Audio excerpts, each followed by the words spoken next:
Salamlar hər kəs kanalıma xoş gəlib. Bilmədiyiniz suallarınızı verə bilərsiniz. Onları inşallah ki, sadə dillə izah edərik. Sizlər də öyrənərsiniz. Videonu bəyənməyi, axıra qədər izləməyi unutmayın. Zəhmət olmasa inşallah ki, başlayaq. Deməli, bir-birində bunları izah edəcəm. Bilmədiyiniz nüanslar olsa deyərsiniz. Cat. İkinci sözümüz car. Səslənməsinə baxın siz.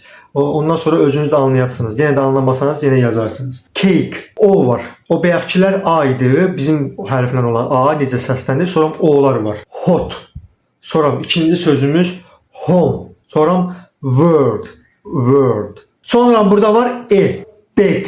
Sonra he. Sonra var her. Siz səslənmələrinə baxın və yazılışlarda nə yazılıb ona baxırsınız. Bir də transkripsiyanın içərisində, yəni necə səslənir.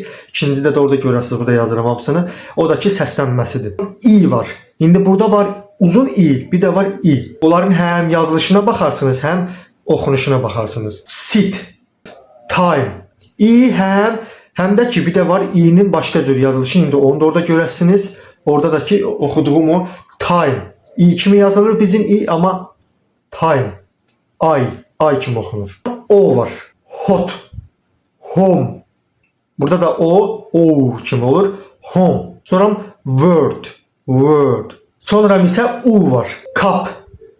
Gördünüz a kimi okundu. Sonra bizim u'dan use. Burada yazılır. Görəsiniz. Oxunacaq use. Transkripsiyasında da görürsünüz. Necə oxundu? J-u. Yəni u kimi. Use. Sonra var samitlərdən. Məsələn, s-hı. Bizim s-hı birləşir. S-hı. Oxunacaq ş kimi. Yəni şi nümunələr göstərirəm. Sonra shop. Sonra c-hı. Oxunacaqdır necə? Ç kimi nümunə gətiririk. Ç-yə.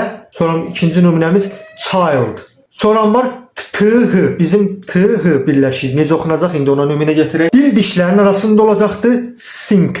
Sink. Sonra three. Sonra orada onun transkripsiyada olan versiyasını verəcəm. Onu da orada hamısını görürsünüz. Keçirik o birisinə. Sonra bunun t-hının bir də başqa cür oxunuşu var. Z kimi nümunəmiz these. Biri də ki z. Hamısını burada görürsünüz. Sonra p-hı.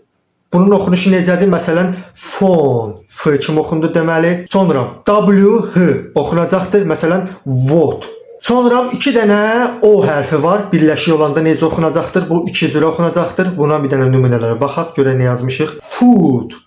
Uzandı və oxunuşunu görəsiniz orada. Book. Kitab sözü book. Burada da qısa u kimi oxundu.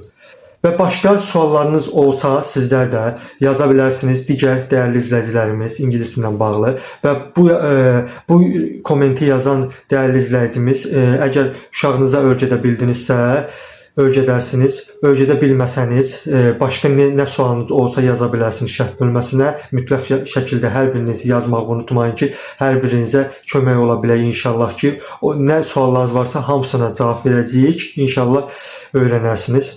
Videoları axıra qədər izləməyi unutmayın. Kanalımıza abunə olmağı da unutmayın. Videoları paylaşmağı da unutmayın. Allah'a əmanətsiniz. Hələlik.